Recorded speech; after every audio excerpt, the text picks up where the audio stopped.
Estudando o Livro dos Espíritos. Um estudo sequencial da obra O Livro dos Espíritos de Allan Kardec. Essa é a nossa forma de transmitir esperança, conhecimento e alegria.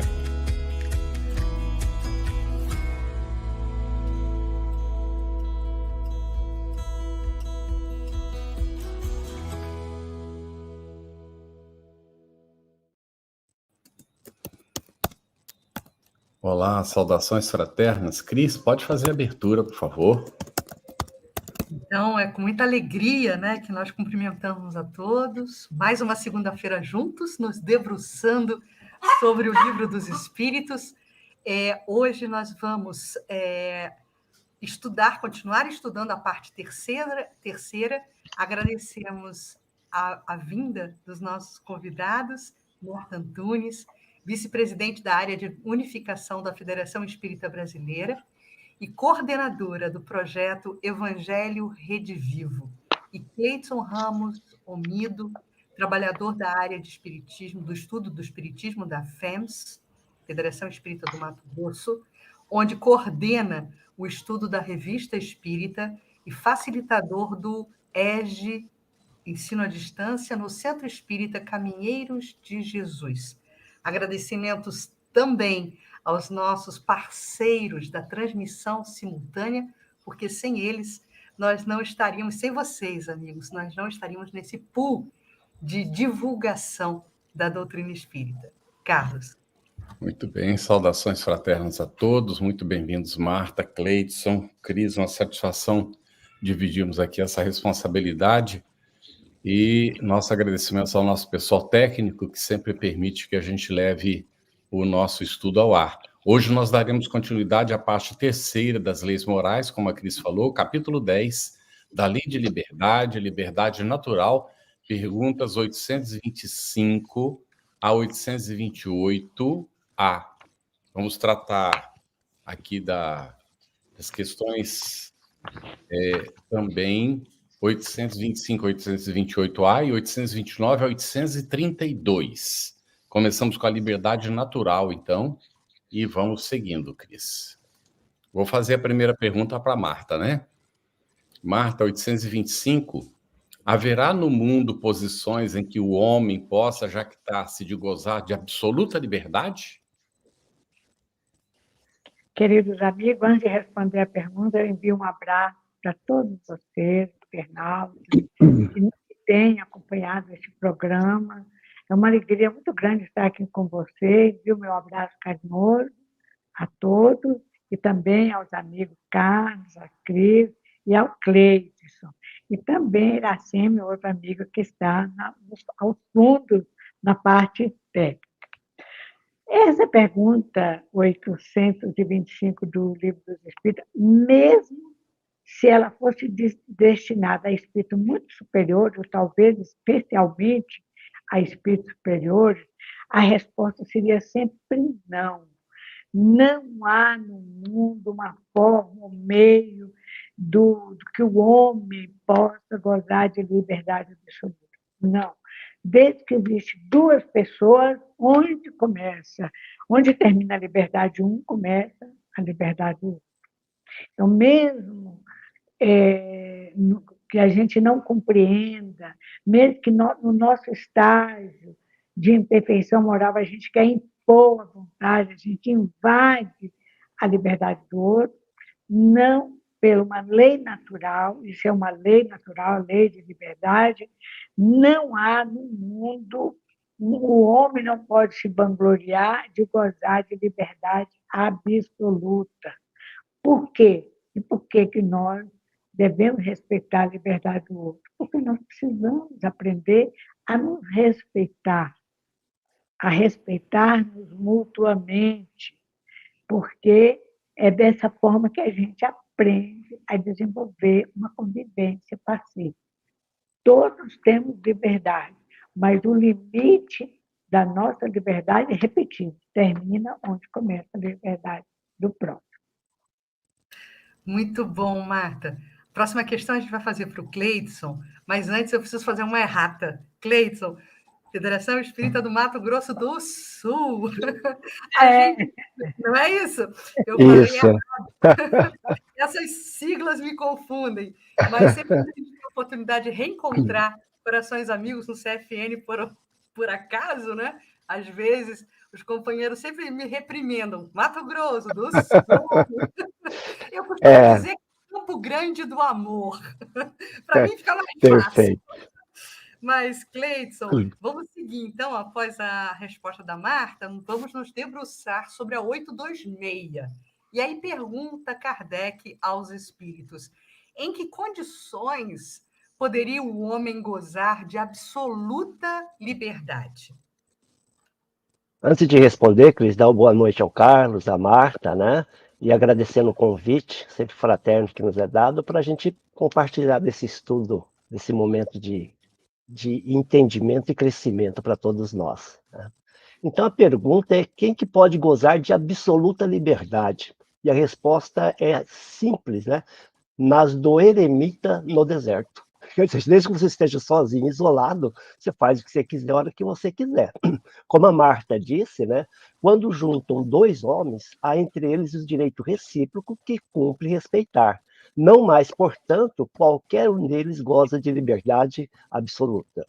Então, vamos lembrar que o homem é um ser gregário. Pelas suas dificuldades, né, ele começou a se unir aos seus pares. E por ser gregário, ele viu que em sociedade eles poderiam sobreviver. E aí, nessa sociedade, um direito de um, como disse a Marta, termina onde começa o do outro. Mas é através desse relacionamento que o espírito também começa a crescer, né? Ele começa a desenvolver o respeito, a renúncia, a tolerância, saber os limites dele, do próximo. Por isso que Jesus já dizia, né? Não façais aos outros o que não quereis para vós. E a gente pode perguntar no monólogo para nós mesmos, né? Será que nós gostaríamos de ser desrespeitados? Certamente que não. Então, no exercício do tratar e conviver, a gente vai aprendendo determinadas virtudes. No nosso lar, no casamento, com os filhos, com os vizinhos. Mas eu gostaria de aprofundar um pouquinho mais ainda com relação à sociedade. O que me é permitido? O que eu posso e o que eu não posso? Eu gosto muito de uma análise de Immanuel Kant. Ele fala a respeito de um imperativo universal. Eu gosto muito dessa relação, posso ou não fazer. Ele diz o seguinte: tudo que você queira fazer, faça com que isso vire um direito universal.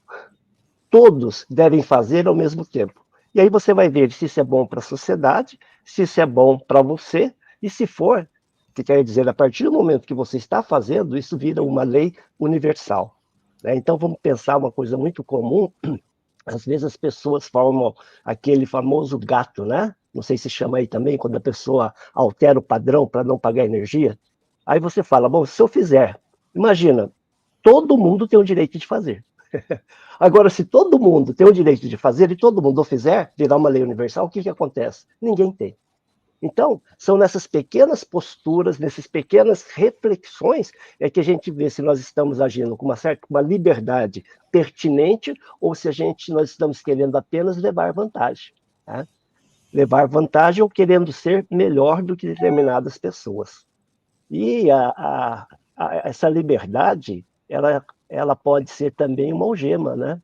Através desses nossos pensamentos, através dessa nossa liberdade, nós acabamos criando verdadeiras algemas. Então, é uma lei natural, que sempre eu brinco quando a gente vai trabalhar isso, é uma lei natural que a gente deve se preocupar muito no exercício dessa liberdade. Muito bem, Cleidson. Um destaquezinho aqui de Eni. Que delícia, vamos estudar com muita alegria de Canto do Forte, na Praia Grande, São Paulo. Muito bem, Eni. Estamos juntos nesse estudo. Temos várias manifestações aqui. A Alvina colocou: boa noite, amados irmãos, abençoado todos nós e este estudo maravilhoso que vocês da FEB nos proporcionam com tanto carinho. E que é um estudo coletivo de participação de todos vocês. Já tem algumas perguntas aqui que colocaram. Coloque suas perguntas, seus comentários. São sempre muito bem-vindos.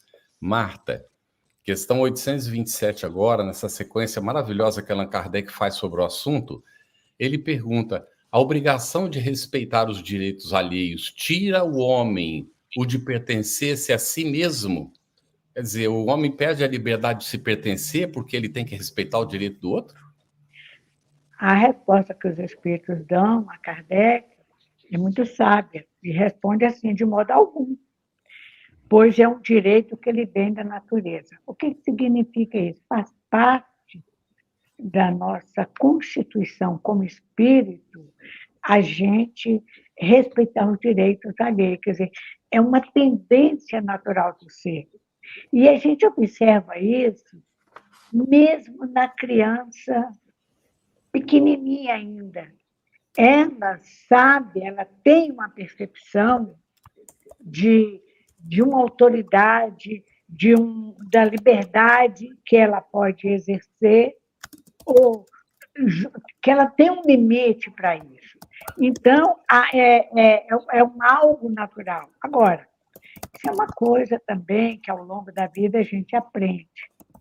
A gente aprende, inclusive, a separar o que é liberdade nossa, os nossos limites, e uma outra coisa que até Emmanuel fala numa mensagem muito bonita, chamada Dever e Liberdade, em que ele fala assim que nós aprendemos, primeiramente, a separar o que é dever, o que é obrigação, o que nós temos que dar conta, o que a vida nos trouxe como uma obrigação, como um compromisso. E a liberdade que nós temos de agir. Então, para que nós possamos aprender a agir com respeito à liberdade do próximo e estabelecer limites à nossa ação, o aprendizado começa com uma disciplina, uma autodisciplina. Nós aprendemos a calar no momento certo, nós aprendemos a ceder no momento certo, e com esse exercício, ao longo da vida, iniciado dentro do lar, depois na escola, depois na vida profissional, na vida de relação, nós passamos a desenvolver essa disciplina que passa a ser o alicerce da vida. A disciplina no falar, disciplina no ceder, de tolerância, como a companheira aqui falou, né? Também desenvolve com isso a humildade. Porque a pessoa que tem um ego um pouco exaltado, a pessoa egoísta, a pessoa vaidosa, ela não se importa muito com os direitos do próximo. Ela prioriza primeiro as suas necessidades, os seus interesses, o que é bom para si próprio. Então, à medida, a gente vê que quando a gente observa o universo, as leis morais da vida, como nós estamos estudando aqui a lei de liberdade, quando a gente observa que no universo, uma criação divina, há uma ordem divina. Quer dizer, o próprio Deus, o próprio Criador Supremo, respeita as nossas escolhas, o uso do nosso livre-arbítrio, mas, no entanto, as nossas escolhas não são responsáveis por elas. As consequências das nossas escolhas, elas virão de cedo ou tarde. Então, a disciplina nos ajuda a compreender melhor a lei da vida, porque existe uma ordem natural no universo. E agora, quanto mais primitiva é a evolução da pessoa, ela tem essa dificuldade. A dificuldade para entender, porque às vezes a pessoa tem uma boa pessoa, mas é uma pessoa de uma personalidade assim, muito extrovertida, muito emocional, ela vai atropelando os outros, né? Então, com isso, sem que perceba, às vezes percebe, mas na maioria das vezes, essas pessoas impulsivas, ela não percebe que ela, ao atropelar o outro, ela está tolhendo, está limitando, está bloqueando a liberdade do outro. Então, isso é um aprendizado, mas é um aprendizado que se faz através da disciplina da vida. Muito bom, Marta. Olha, suas palavras inspiraram a Janaína Galdino. Carlos, 8:12. Você seleciona esse comentário dela, porque é bem isso que a Marta colocou para a gente. Olha, a Janaína diz assim: bastaria o homem entender que, na sua grandiosidade, Deus nos deu o livre-arbítrio, e o homem, na sua pequenez, tenta algemar um ao outro. Né? Então, a Exato. Marta nos falou de criação, nos falou de hábito, né? De rotina, de controle, e é isso. Aí, Kardec ainda traz, né, uma provocação, diria eu, né? Ele pergunta assim: como se podem conciliar as opiniões liberais? Vamos lembrar que no século XIX, né, já havia ali em efervescência o ideal do liberalismo, né, que era um sistema econômico e político que vigorava já em alguns grupos e algumas sociedades, né, principalmente na Europa. Então, como se podem conciliar as opiniões liberais de certos homens com o despotismo que costumam exercer no seu lar e sobre os seus subordinados? Cleidson. A resposta que os espíritos dão é a seguinte, Cris.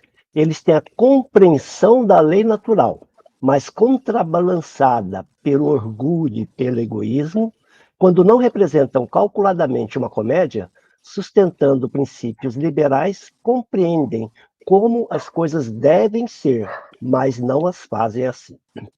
É aquela, né? Na teoria, a gente até entende, né? Mas quando vai pôr em prática, a coisa fica difícil. Isso me lembra muito o que Paulo de Tarso dizia na Carta aos Romanos: com efeito, não faço o bem que quero, mas pratico o mal que não quero. É aquela luta do homem velho com o homem novo. O homem velho, né, naquelas ilusões, com o homem novo esclarecido pelo Evangelho. Então é uma luta muito intensa que todos nós trazemos dentro de nós. E tem duas palavras aqui que me chamaram a atenção, que ele fala assim, contrabalançada pelo orgulho e pelo egoísmo, e a gente pensa assim, peraí, o que orgulho e egoísmo tem a ver com liberdade? Tá? Aí, se nós pegarmos, tem no livro Obras Póstumas, tem um capítulo intitulado Liberdade, Igualdade e Fraternidade. Muito interessante, essas três palavras, né, que eram o lema da Revolução Francesa, lá no final do século XVIII, Kardec usa essas três palavras para falar a respeito de que só essas três palavras já colocariam a humanidade em uma situação muito confortável, não só a humanidade, como também os homens. E aí ele faz um exercício. Quem que deve vir primeiro? Quem que deve vir segundo e quem que deve vir por terceiro? Eu, quando eu li isso, achei de uma beleza, de uma profundidade, porque eu tentei fazer, né? E com certeza errei. E aí, como que imaginam vocês? Quem que deveria vir primeiro? A liberdade, a igualdade ou a fraternidade? E aí ele começa a colocar as fileiras, né? Fala assim, a primeira fileira tem que ser a fraternidade. Porque sem a fraternidade, nós não trataríamos os irmãos uns como os nossos irmãos. Então, a fraternidade, ela é o primeiro passo, porque a fraternidade é o oposto do egoísmo. A pessoa começa a ser fraterna, ela deixa de ser egoísta.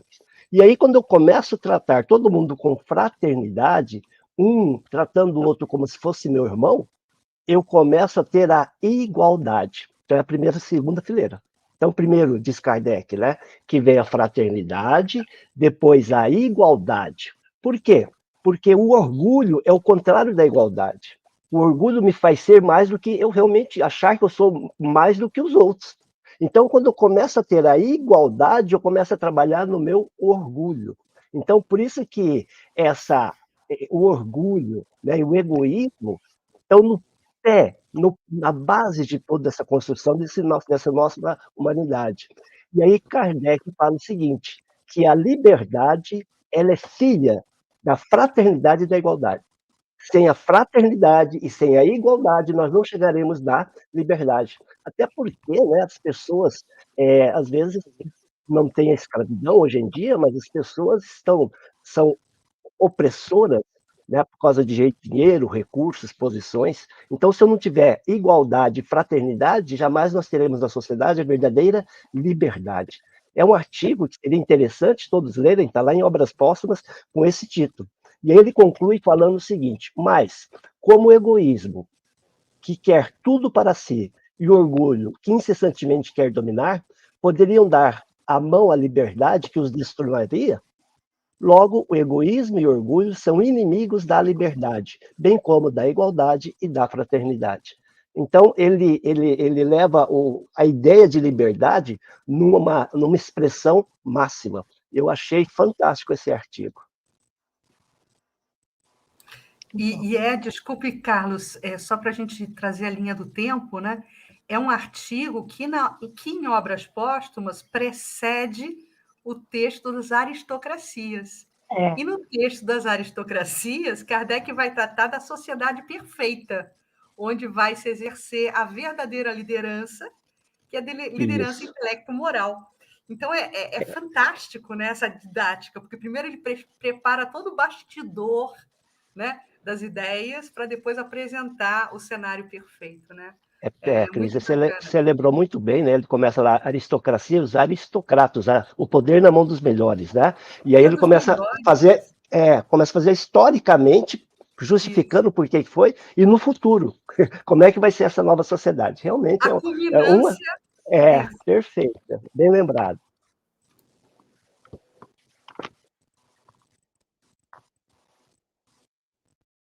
Seu som, Carlos, seu som, a gente não está te ouvindo. Muito bom, excelente. Antes de entrar no assunto da escravidão, nós temos uma última pergunta e depois nós temos algumas perguntas do nosso público que nós vamos atender. Mas, Marta, na 828, o Cleidson acabou de comentar que a questão de como podem conciliar as opiniões liberais de certos homens com o despotismo que costuma exercer no seu lar e sobre os seus subordinados. E aí Kardec desdobra a pergunta: ser lisão na outra vida, levados em conta os princípios que professaram neste mundo? Pois é. Né? Eles, muitas vezes, as pessoas, em geral, as pessoas mais inteligentes, as pessoas mais cultas, as pessoas que têm um aprimoramento da inteligência através do conhecimento,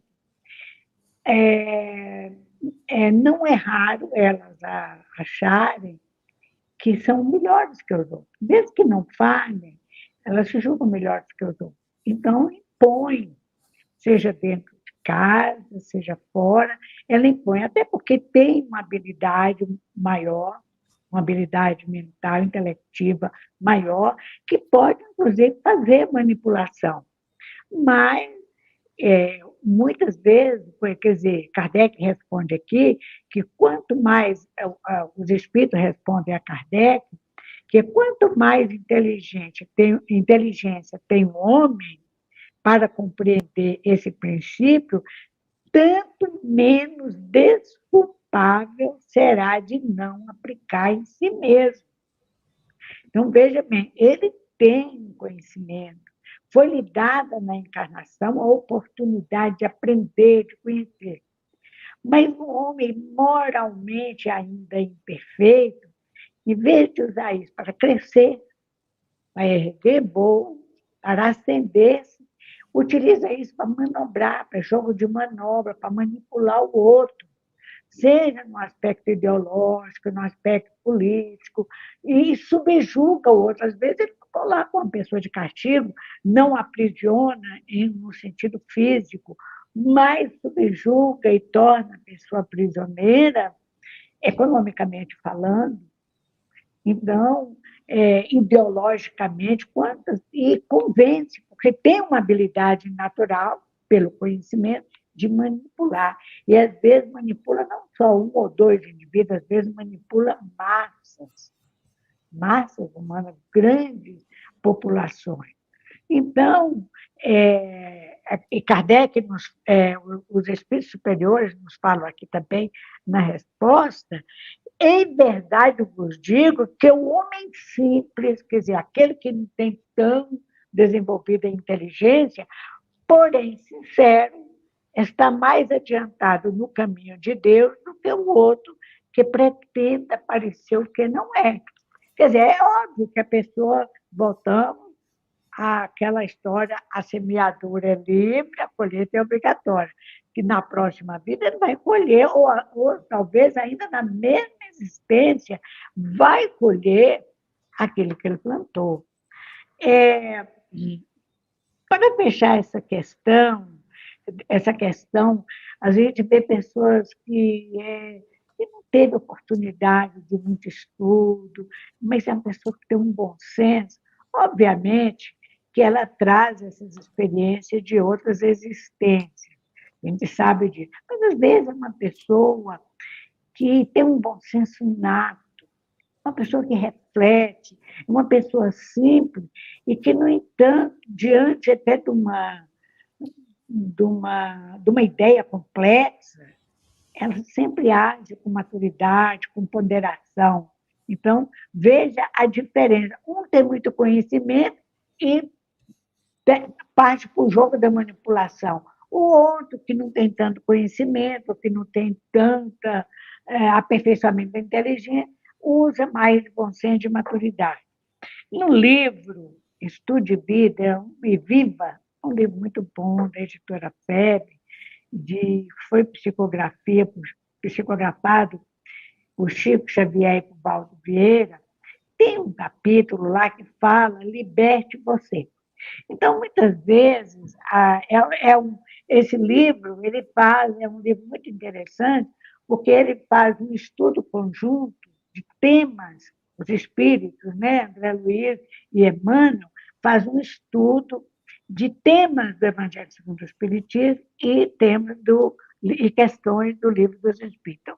Então, nesse capítulo, Liberte a Você, que ele faz um estudo do Evangelho segundo o Espiritismo, do capítulo 9, e do Livro dos Espíritos, essa questão 826, ele mostra que, muitas vezes, nós precisamos nos libertar do excesso de intelectualismo, do excesso de vontade. E, muitas vezes, isso ocorre através de chaves libertadoras, de meios libertadores.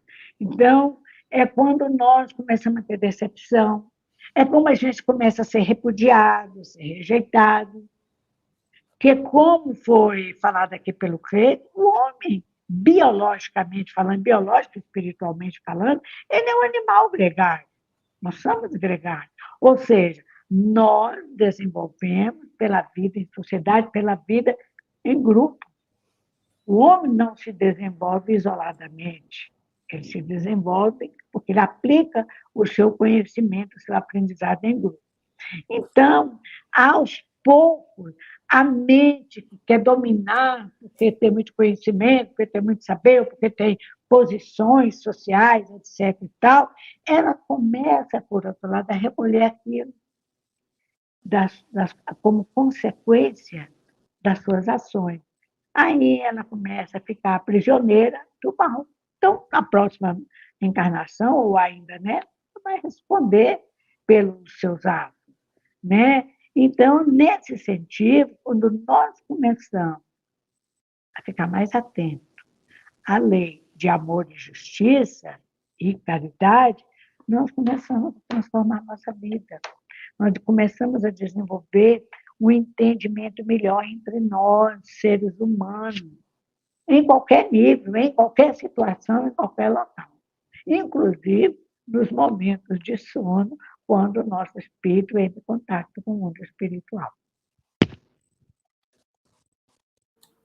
Muito bem, Marta. Contigo aí, Cris, com as perguntas, então. Vamos lá. Tem uma questão que eu vou colocar para o Cleidson, que é exatamente uma questão atinente a essa 828A, da Jeane Lima. Deixa eu só localizar aqui, Carlos. Tá, isso. O conhecimento da doutrina espírita nos esclarece e nos tira da ignorância. Isso é uma constatação da Jeane, certíssimo. Esses princípios e ensinamentos serão levados em conta na nossa próxima reencarnação. A Marta já falou um pouquinho sobre isso, Cleidson, mas desdobra para a gente, respondendo a Jeane, por gentileza. Deixa eu abrir aqui. Bom, nós sabemos que o que é necessário para nós nos aperfeiçoarmos nas próximas reencarnações nos serão fornecidas, né? Em algumas situações, até tem o que eles chamam de um eclipsamento, um esquecimento de determinadas situações, como, por exemplo, a Marta falou, pessoas com grande conhecimento cultural, intelectual, mas acabam utilizando isso de uma maneira equivocada. Aí, essa região ela fica meio que eclipsada, parada, para que ele tenha novas experiências, novas alternativas, né? Então ele não vai lhe ser dado alguma coisa que ele está errando o tempo todo. Então, se na próxima reencarnação o conhecimento da doutrina espírita nos será útil para o nosso desenvolvimento espiritual, para o nosso conhecimento, com certeza poderá sim ver como que no estado inato, como Kardec fala, né? A gente vem com um estado inato, como algumas pessoas desenvolvem, começam a tocar, começam a pegar instrumentos de uma forma inata, já dá-se com ele, mas isso se for necessário. Mas o importante que ela falou, que eu acho que a gente tem que citar, que é o conhecimento da doutrina espírita nos tira a ignorância, mas isso também tem que provocar atitudes em nós. Tem uma passagem, por exemplo, no livro de Humberto de Campos, Boa Nova, que é a última ceia. Ele está falando a respeito de Jesus, né, com pão, com vinho, que os nossos irmãos católicos utilizam como se fosse um símbolo, e durante o diálogo, Jesus esclarece o que representa o pão e o que representa o vinho. Jesus fala que o pão é o evangelho, que deve ser repartido. O evangelho que seria o pão do espírito, o pão da alma, né, o alimento espiritual. E o vinho seria a transformação que esse evangelho provoca na nossa vida. Então, o fato de eu estudar a doutrina, conhecer a doutrina, me faz que eu tenha transformações também nas minhas atitudes. Porque se eu apenas estou lendo, a coisa está só no intelecto. A hora que eu começo a tentar provocar essas transformações, aí é o papel do vinho. Então, nós tivemos uma última reunião com o Carlos, né, na área de estudo do Espiritismo, ele fala assim, me marcou bastante, cara, ele falou assim, olha, pergunta para quem está com você, teu esposo, seu pai, sua mãe, se a doutrina fez com que você se transformasse. Lembra disso, cara? Aí, realmente, se ela está entrando dentro de você, pelo menos a luta, não vou dizer que a gente vai virar espírito puro numa encarnação, mas as pessoas verão a luta que nós estamos fazendo, como diz o Evangelho, para domar as nossas mais inclinações, as nossas mais tendências, né? Então é isso mesmo, tá? Muito interessante o comentário da menina, esqueci o nome dela. Jeane Lima. Jeane. Muito bem. Excelente, Cleidson. Eu vou esclarecer ao Itamar. Itamar recorre a um assunto. Nós damos preferência a responder perguntas que estão relacionadas com o assunto do dia, não é que a gente está estudando, porque todos esses assuntos foram ou são abordados no seu momento próprio, na sequência do estudo do Livro dos Espíritos. Mas eu vou lhe responder rapidamente, Itamar. Nós não temos nenhuma informação de espíritos que evoluíram, não é? Sem passar pelo campo da matéria, tá? Não há essa informação. Portanto, todas as perguntas estão respondidas por isso. Não temos essa informação. O que nós sabemos até agora, e que Allan Kardec nos coloca claramente, que os espíritos informam a ele, é que o espírito é criado simples e ignorante, questão 115 do Livro dos Espíritos, e é submetido às provas para, através do desenvolvimento das suas capacidades, da sua experiência, da sua inteligência, se aproximar de Deus. E na questão 607 do Livro dos Espíritos, Kardec pergunta onde o espírito passa por esse período. E os espíritos dizem, aquele período que podemos chamar de pré-humanidade.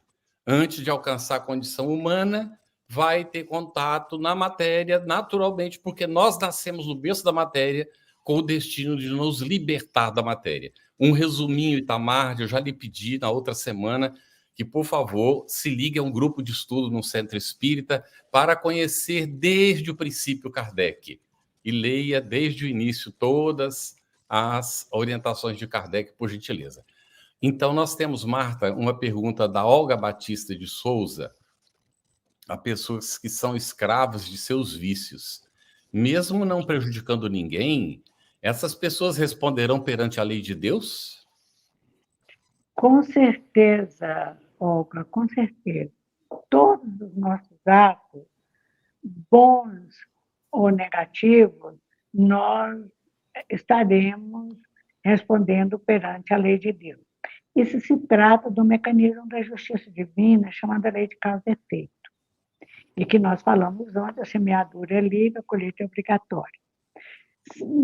Agora, com relação às pessoas que, da sua questão, a pessoa que é escrava de vício, não prejudica ninguém, mas ela está prejudicando a si própria, começar por aí.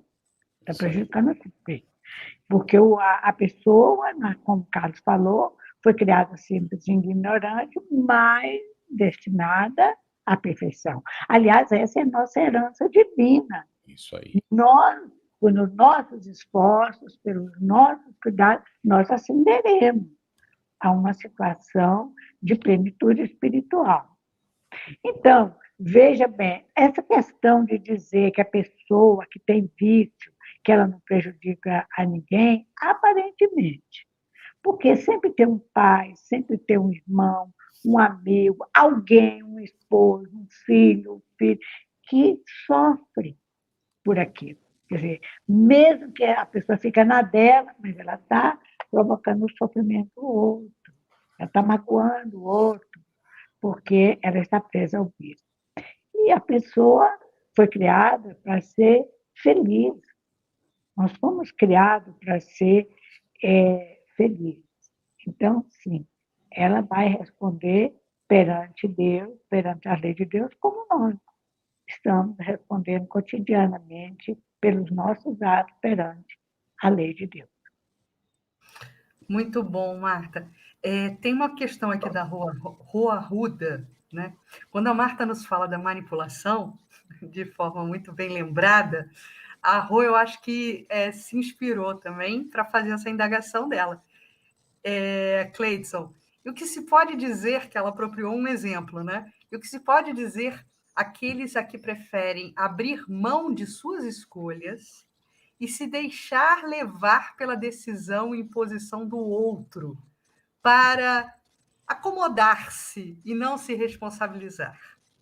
O que acontece com essa pessoa morna, Cleidson?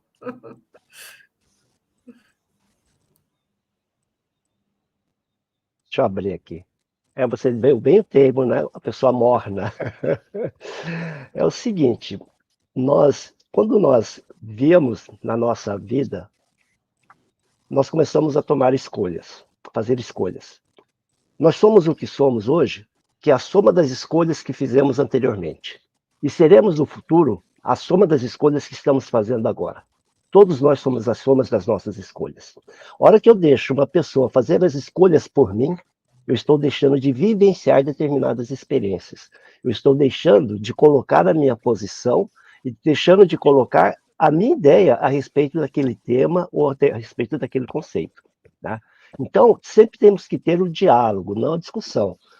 Diálogo, cada um falar a sua posição, cada um colocar o seu ponto de vista, para depois juntos, sei lá, tentarmos criar uma solução para aquela problemática.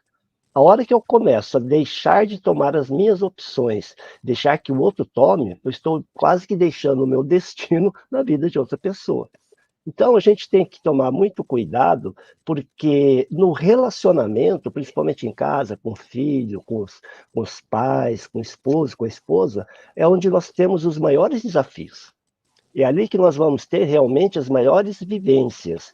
E há momentos que a gente tem que ceder, há momentos que a gente tem que colocarmos as nossas posições, mas desde que não seja de uma forma agressiva ou que aquilo seja contra os meus princípios.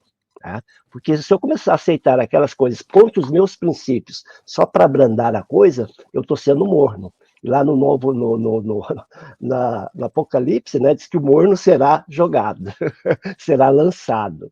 Então, temos que nos posicionar. tá? Repito, nós somos sempre essa soma dessas nossas escolhas, né? E uma coisa é uma renúncia para uma convivência natural e harmônica. Outra coisa é a renúncia pela imposição, né? Aí já não deixa de ser renúncia, passa a ser quase que uma obediência, né? E quanto à responsabilidade, cada um tem que ser responsável pelos seus atos, né? A gente não pode deixar que outros façam. Eu falo sempre dessa lei da liberdade, que é uma coisa que me provoca bastante, porque às vezes você toma uma decisão numa empresa, por exemplo, a pessoa fala, por que você fez isso? Deu uma coisa muito errada. Fala, fulano que mandou. Acabou a sua responsabilidade. Foi ele que mandou. Agora, quando a gente começa a tomar decisões, essas decisões implicam em responsabilidades, causas e consequências, né? Então, por isso que a gente tem que, ao tempo todo, estar estudando não só a parte física da matéria, mas como a parte espiritual, porque a maioria das decisões nós devemos ter tomadas olhando que a nossa verdadeira vida é a vida o quê? Espiritual. E nós estamos aqui apenas num processo, apenas de passagem, apenas de aprendizagem. Muito bom. Uma coisa interessante, assim, não completando, mas que me fez lembrar dessa última colocação do Cleidson, é com relação, a gente ouve muito isso no dia a dia. Ah, foi fulano que mandou fazer, foi fulano, eu fiz porque não foi eu que fiz, eu nem queria fazer, foi fulano que fez, o Beltrano que ordenou. Isso também, um outro aspecto dessa questão, é que a pessoa não assume a parte que lhe cabe nesse processo. Porque se alguém nos ordena fazer uma coisa, se nós não somos subjugados, se nós não somos dominados, em qualquer situação, nós devemos aprender a ter a nossa opinião respeitosa, a mostrar a parte que nos cabe no processo.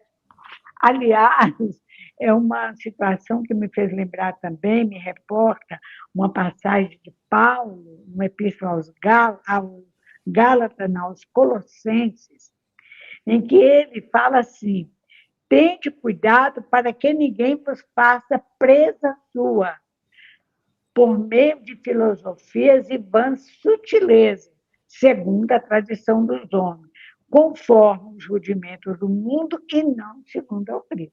Quer dizer, nós também, qualquer situação, com raríssimas exceções, como nos fala Paulo em Colossenses, capítulo 2, versículo 8, nós somos corresponsáveis com as situações, com os fatos que acontecem. Excelente. E Marta, me lembrou também a frase de Jesus, né? Seja o seu dizer sim, sim, não, não, né? Não. Uhum. Muito bom. Cris, as outras perguntas estão relacionadas com a escravidão, a gente deixa elas para depois, então. Sim. Mas só um comentário breve aqui antes de você fazer a próxima para o Cleidson. A Claudine concordou com a Marta, dizendo assim, será que prejudica a si mesmo só, não é? É o que a Marta comentou, ela concordou com o comentário. E aqui tem da Luciana também, que colocou, e por que vinho como matéria? Luciana, nós, com o tempo, substituímos a essência pelo símbolo. Então, o corpo virou a hóstia e o sangue virou o vinho. É a simbologia da religião. E nos esquecemos da essência, por isso que a gente fica com dúvida até hoje. Tá? Mas a explicação foi a que foi dada, tá bem? Podemos seguir, Cris.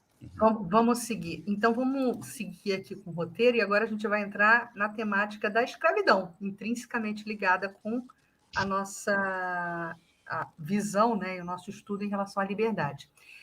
829, Cleidson. Haverá homens que estejam, por natureza, destinados a ser propriedades de outros homens? Tá, só como curiosidade, tá, Cris? A gente sabe que no Brasil ainda tinha a escravidão até 1888, né? Então, esse livro é escrito bem antes. Na França, os direitos humanos, a escravatura que havia sido abolida em 1794. Foi restaurada por Napoleão em 1802 e acabou em definitiva em 1848.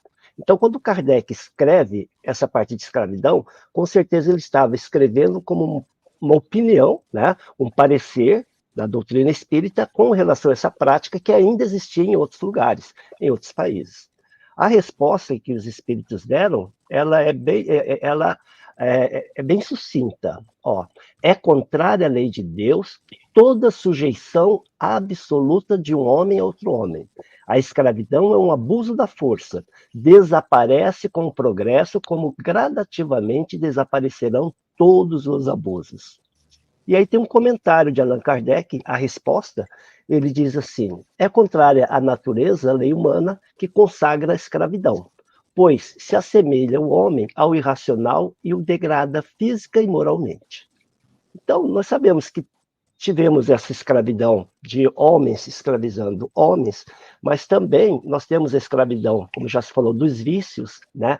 Temos a escravidão da falta de respeito de muitos companheiros na lida com esposa, o direito que a mulher, pouco a pouco, foi adquirindo, só para a gente ter uma ideia, até 1962, as mulheres casadas só poderiam trabalhar com uma carteira de permissão do marido. Porque, pela lei antiga, a mulher era considerada incapaz. Isso não é um tipo de escravidão também, aí estamos falando de coisa de 60 anos atrás. Tá?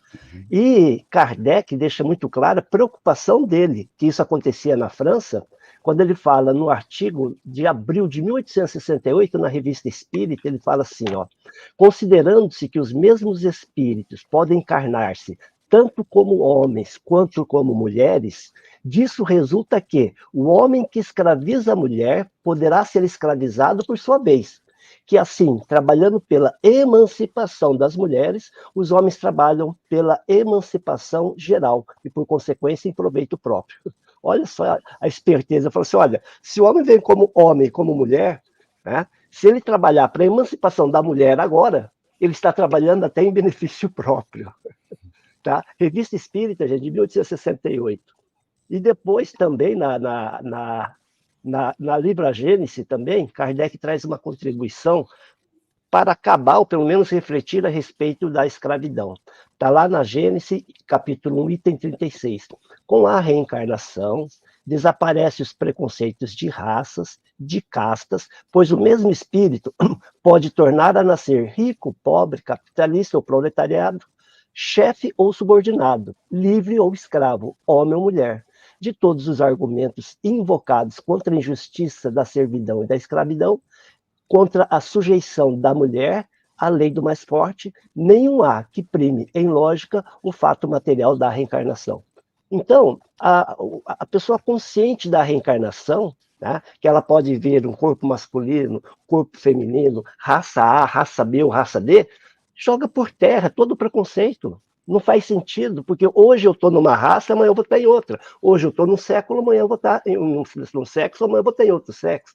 Então, bem trabalhada essa ideia da reencarnação, acabam-se com todas essas práticas tão comuns hoje em dia, mas tenho certeza, a hora que essa ideia, que a reencarnação a gente sabe que é uma lei natural, adentrar na mente de todos, esses racismos, essas perseguições, né, totalmente não faz nenhum sentido a gente falar disso agora, né?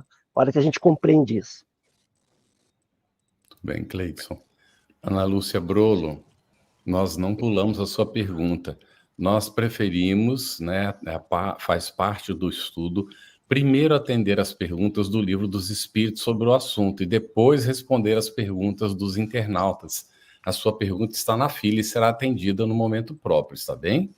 Fique tranquila, não vamos pular não. A sua, inclusive, é a próxima na sequência, assim que terminar de responder as perguntas que Kardec colocou aqui no Livro dos Espíritos. Vamos à seguinte, para a Marta, 830. Quando a escravidão faz parte dos costumes de um povo, são censuráveis os que dela aproveitam, embora só o façam conformando-se com um uso que lhes parece natural?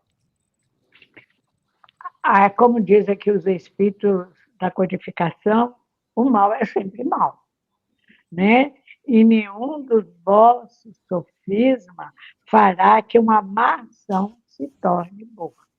Escravizar alguém, submeter alguém à escravidão física, moral, psicológica, é o mal. É o mal e que, conforme as consequências, e conforme o grau dessa subjugação, as consequências serão terríveis no presente e no futuro. Mas os benfeitores aqui ponderam também que a responsabilidade desse mal, que resulta dessa escravidão, nós precisamos ponderar. Tem pessoas que, numa sociedade onde a escravidão é a norma geral, fazem aquilo sem medir as consequências, porque ignoram os efeitos da escravidão, ou porque acham que o certo é assim. Quer dizer, à medida que que o ser humano vai se esclarecendo, vai adquirindo maior conhecimento, e ele, mesmo assim, escraviza o outro, aí sim. Uma coisa é a pessoa ignorante, desinformada, às vezes nem quer fazer o mal, a intenção não é de fazer o mal, mas termina fazendo, mas o mal é mal. Fez o mal, não tem como pensar. Então, nós temos que ponderar que muitos males que acontecem, inclusive esse da escravidão, nem sempre é feito com uma intenção de subjugar o outro. A história da escravidão no nosso planeta, na humanidade, é uma história trágica, desde os tempos antigos, desde a antiguidade. É uma história trágica, de muito sofrimento, de muita dor. E nós ainda vivemos sob o regime da escravidão. Na atualidade, há, inclusive, países, sociedades mais fechadas, em que há escravidão física, sim, há escravidão física, mas, de uma maneira geral, a escravidão que se pretende ter ou que é desenvolvida é no campo das ideias, né? No campo das ideias. E isso produz muito sofrimento, produz muita dor. Nós ainda precisamos aprender a ser livres.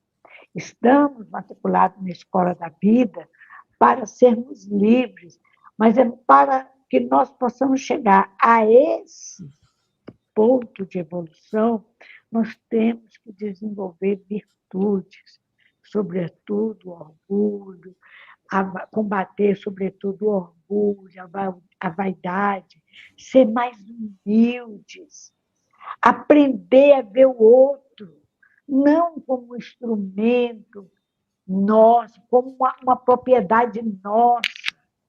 Nós tivemos, há pouco tempo, relatado aqui no Brasil, até pessoas que estavam vivendo no trabalho escravo, mas nós temos hoje um mundo, no campo da ideia com a internet, como existem pessoas subjugadas, escravas de ideias, de pensamentos de outro. Eu vou aproveitar este momento aqui em que os Espíritos nos falam isso, que é uma coisa trágica, essa questão de dominar o outro, essa culpabilidade, porém, é relativa, né? E eu lembrei também, peguei aqui uma mensagem bonita, pequena, simples, na verdade são versos, que consta no maravilhoso livro, primeiro livro da Lavra do nosso querido Chico Xavier, Parnaso do Além-Túmulo. E é um livro, e é uma mensagem chamada Nova Abolição. Olha que interessante o nome. Um livro que foi publicado em 1953, na década de 50, por aí. Então, não, foi antes, o Parnaso do Além-Túmulo foi na década de 30, né? 20 e tanto. Então, o José do Patrocínio, a mensagem José do Patrocínio, um verso, ele foi um grande abolicionista da escravatura negra, que foi o último país a se libertar da escravidão negra aqui na América Latina. Na América foi o Brasil. É doloroso a gente conferir isso, mas o Brasil foi o último país, e por pressão, por incrível que pareça, dos ingleses. Agora, José do Patrocínio, nessa poesia, o grande abolicionista que nós temos na nossa história, ele fala da nova abolição. Ele diz assim: vale a pena ver esses versos, são poucos versos, é um soneto. Prossegue a escravidão implacável e crua, não mais na senzala escura e desumana. A incompreensão do amor, no entanto, continua em domínio cruel de que a treva triunfana. Olha, gente, a incompreensão do amor é domínio cruel. Mas a luz do Senhor não teme, nem recua. Na ansiedade e na dor, sublime se engalana. E das graças do templo aos sarcasmos da rua, erige a liberdade augusta e soberana. Irmãos do meu Brasil, eis a mensagem que ele nos dirige, que é atualíssima. Irmãos do meu Brasil, encantado e divino, do Amazonas ao Prata, ergue-se Deus, ergue-se a Deus, um hino que exalça no Evangelho a grandeza de um povo.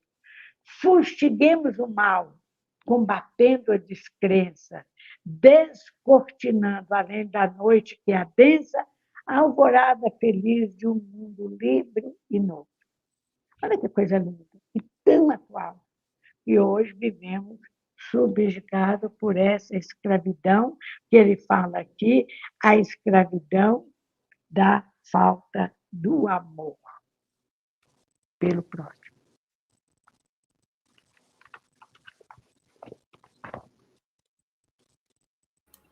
Vamos lá, Cris. Você gostou desse... Aqui, então, daqui a pouquinho a gente deita o nosso olhar sobre as perguntas. Muito rapidamente, vamos enxugar aí os nossos comentários, só para a gente poder contemplar as perguntas também do público. 831, a desigualdade natural das aptidões não coloca certas raças humanas sob a dependência das raças mais inteligentes? Cleidson?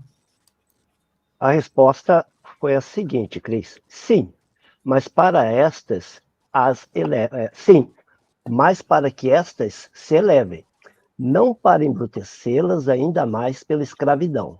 Durante longo tempo, os homens consideraram certas raças humanas como animais de trabalho, munidos de braços e mãos, e se julgaram com o direito de vender os dessas raças como bestas de carga. Consideram-se de sangue mais puro os que assim procedem, insensatos. Nada vem senão a matéria. Mais ou menos puro não é o sangue, porém é o espírito. Né? Então, aquilo que nós falamos, às vezes as pessoas estão em determinadas raças e se acham superiores a outras, mas eu vou usar aqui a questão 273 do Livro dos Espíritos, só para a gente ter uma noçãozinha. O homem que pertence a uma raça civilizada poderia, por expiação, reencarnar numa raça selvagem? Sim, mas depende do gênero de expiação. Um senhor que tinha sido cruel com seus escravos poderá, por suas vezes, tornar-se escravo e sofrer os maus tratos que infligiu aos outros. E assim ele vai, quer dizer, não faz o menor sentido se achar numa raça superior. Questão 807 também para a gente discutir, né? O que se deve pensar dos que abusam da superioridade de suas posições sociais para, em proveito próprio, omitir os fracos? Merecem anátema. Ai deles, serão ao seu turno oprimidos. Renascerão numa existência em que terão que sofrer tudo que tiveram feito sofrer os outros. Então, não faz o menor sentido essas certas atitudes, né? Porque é aquilo que a gente está falando, é livre para plantar, mas é obrigado a colher. Tá? E até estava falando o Carlos do Céu e Inferno, no capítulo 7, né? Quando ele fala do Código Penal da Vida Futura, que é um dos capítulos fantásticos. Depois de ele colocar os 33 itens, né? Ele termina assim: a justiça divina é cada um segundo suas obras, tanto na terra como no céu. Quer dizer, ele te dá terra para você plantar. Planta tudo. O que a justiça divina fala? Eu tenho certeza que você vai colher. O que você plantar, a certeza que você vai colher. Né? E aí depende do que a gente plantar, vai ser bom ou não. E só para concluir, eu peguei um trechinho do Evangelho, capítulo 17, Sede Perfeitos, da responsabilidade daqueles que recebem pessoas nos seus cuidados. Olha lá, Deus inquirirá daquele que dispunha de alguma autoridade. Que uso fizestes dessa autoridade? Que males evitaste? Qual progresso facultaste? Se te dei subordinados, não foi para que fizesse escravo da tua vontade, nem instrumentos dóceis dos seus caprichos e da tua cupidez. Fiz-te forte e confiei-te os que eram fracos, para que os amparasse e ajudasse a subir ao meu seio. Essa é a responsabilidade daqueles que pegam essas pessoas, né, para ajudá-las a crescer e levar ao seio do Senhor. Né? Então, é uma responsabilidade também. Né? A quem muito deu, muito será cobrado, falam, né? Muito bem, Cleidson. Marta, última pergunta, 832. Há, no entanto, homens que tratam seus escravos com humanidade, que não deixam lhes falte nada e acreditam que a liberdade os exporia a maiores privações. Que dizeis disso? A resposta dos espíritos é a seguinte: digo que esses compreendem melhor seus interesses. Eles também dispensam muito cuidado aos seus bois e cavalos, para que se obtenha um bom preço no mercado. Não são tão culpados como os que maltratam os escravos, mas nem por isso deixam de dispor dele como de uma mercadoria, privando-os do direito de ser idôneos de si mesmo. Então, veja aqui, são pessoas que já conseguiram um melhor nível evolutivo, que não maltratam as pessoas, que estão mais tolerantes do que aqueles que os transformam em escravos e os maltratam, fazendo passar por grandes provações. Uma certa ocasião, eu aí, Cris, no Rio de Janeiro, no estado do Rio, eu viajei numa região onde que havia, depois da Serra das Araras, onde tinha no passado aquelas fazendas de café, cafeicultura, e onde havia uma escravidão, a escravidão negra era terrível, né? Era quem mantinha aqueles senhores de escravos, eles eram uma escravidão severa. E lá, hoje até um local lá é um local lindo, porque a região tem muita água, tem muitas plantas, e o local hoje é uma casa de idosos. E o que me chamou a atenção, que além daquela beleza que a natureza favorece, é que quando a pessoa que administra a casa dos idosos, o lar dos idosos, me levou aonde seria a senzala, que sobrou, onde os escravos ficavam depois de 12, 13, 14, 15 horas ou mais trabalhando. E eu fiquei impressionada, eu não esqueço disso.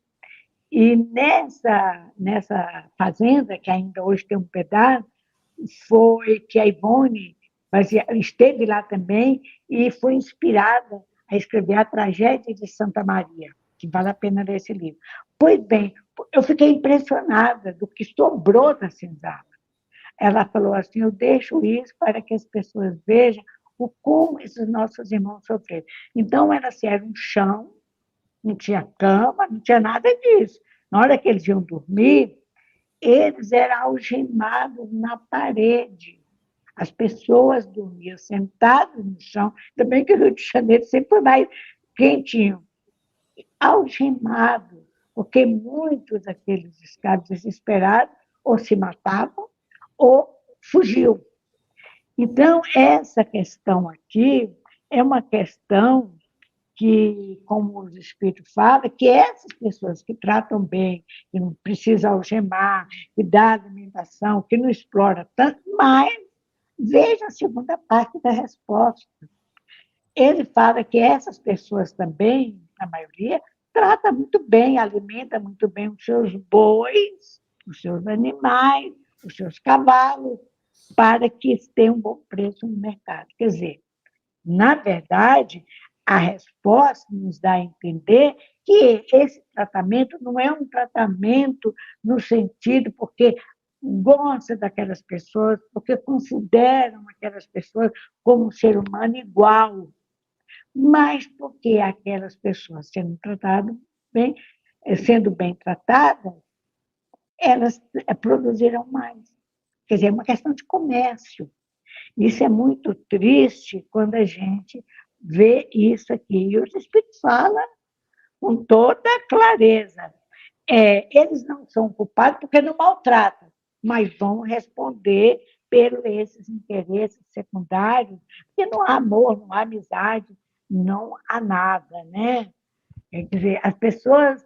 E hoje, repetimos, nós precisamos refletir sobre esses assuntos, estudamos aqui, porque hoje nós vivemos num mundo de prisão sem grade, pelo poder das ideias que tem subjugado a todos nós, e cada vez mais nós precisamos compreender essa importância e não submeter a esse tipo de escravidão.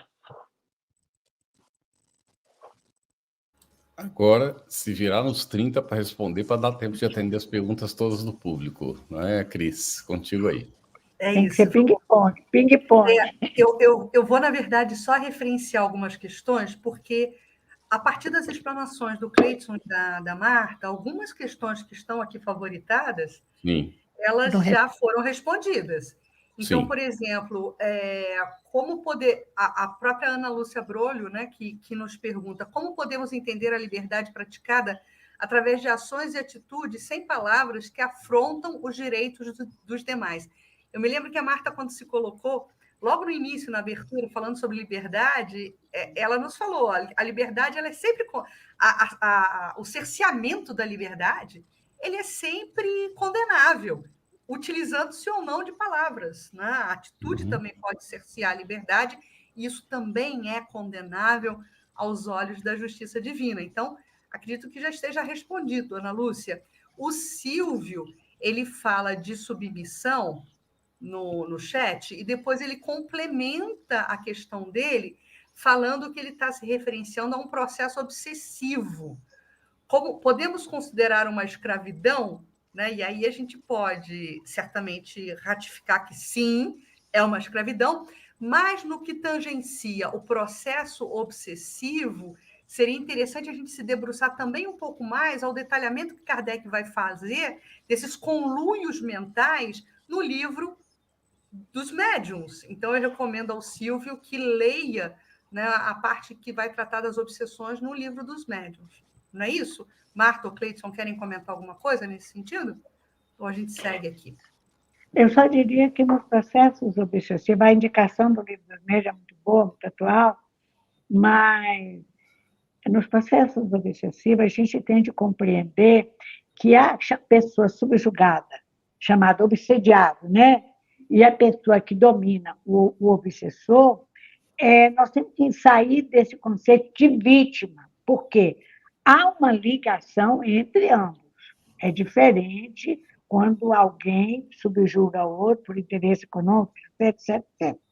Mas, nos processos obsessivos, há uma ligação, seja afetiva, seja de cumplicidade, seja de raiva, quer dizer, que mantém os dois unidos. Por que um obsessor se liga a uma pessoa e não a outra, às vezes numa mesma família? Porque há uma relação de culpa entre ambos. A obsessão é um processo. Ambos estão envolvidos, o obsessor e o obsediado estão envolvidos no processo. Muito bem, Marta. Vou fazer 2 comentários e apresentar a última pergunta ao Cleidson, que também já foi comentada. O Carlos Campos coloca: atualmente não se utiliza o termo raças, mas etnias. Raça existe apenas uma, humana. Corretíssimo, não é? Fica só a pontuação. E a Rádio Montebello coloca: dona Marta Antunes, a sociedade tem que ser muito simples, viver com muito pouco em termos materiais. Muito tem que voltar à pequena agricultura, acalmar muito o coração e tornar amoroso. Sem transição planetária, nós não teremos um planeta mais amável. é opinião pessoal, hard, a gente respeita profundamente, e há caminhos que a gente ainda não suspeita, não é? Como é que as coisas vão se dar? Mas que vai humanizar, você tem toda a razão, vai se humanizar bastante. Cleidson, já foi comentado, mas faz um breve comentário nesses últimos minutinhos que a gente tem.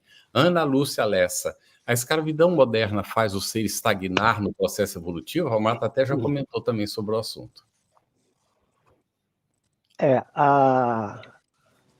Para responder isso aí, eu vou usar a questão número 536 do Livro dos Espíritos. Né? Quando a gente vê escravidão, vê todos esses processos, processo obsessivo, né? Pessoas no sofrimento, situações de dores, então a gente sempre tem que estar com essa questão em mente. Questão número 536 do Livro dos Espíritos diz assim: tudo tem uma razão de ser e nada acontece sem a permissão de Deus.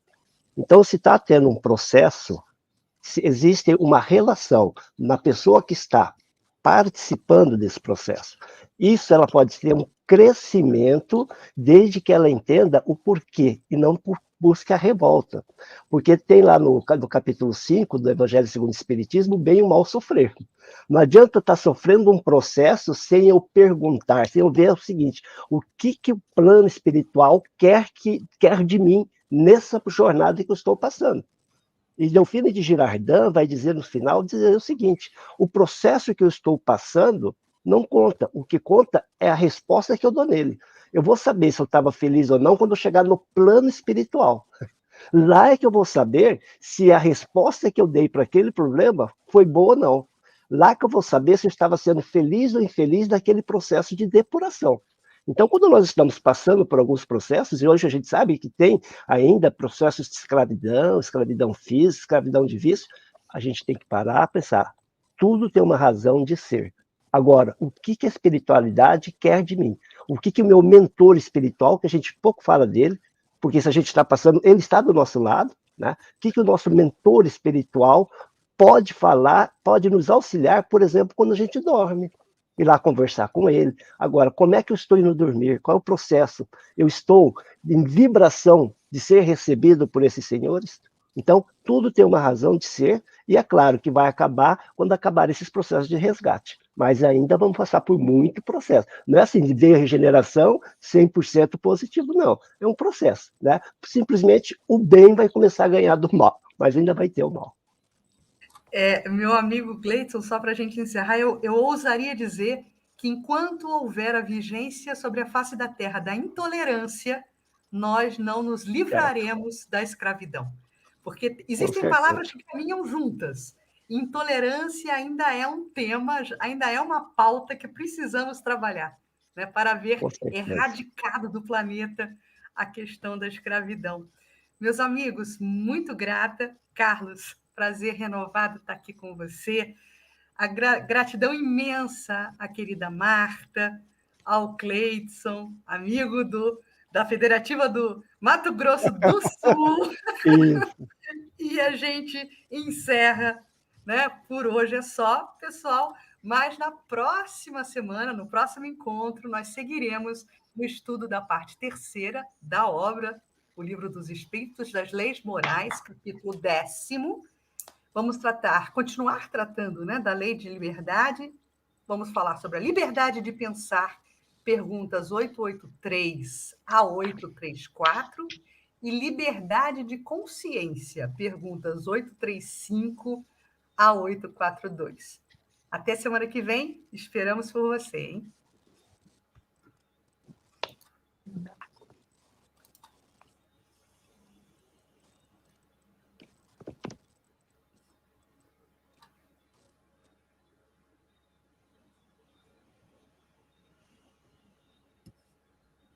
Você gostou desse conteúdo? Então nos ajude a manter esse trabalho. Todos os dias, nossa equipe profissional trabalha incansavelmente para que você tenha acesso a este e outros mais de 4.000 vídeos produzidos por nós da FEB TV. Somos comunicólogos, produtores, roteiristas, diretores de fotografia, cinegrafistas, editores, designers, programadores, técnicos de áudio, cenógrafos. E juntos fazemos da FEB TV uma companheira diária das suas e das nossas vidas. Por meio da infraestrutura e das produções da FEB TV, pudemos criar a FEB Lives e a FEB Podcasts, disponíveis em diversas plataformas de streaming e sites exclusivos, com conteúdos únicos, pensados para você assistir e ouvir no trabalho, na academia, no carro, em todos os momentos. E aí, podemos contar com a sua colaboração? Apadrinhe a FEB TV. Acesse www.febtv.com.br e faça parte dessa rede de investidores do bem. Estamos com você através da FEB TV.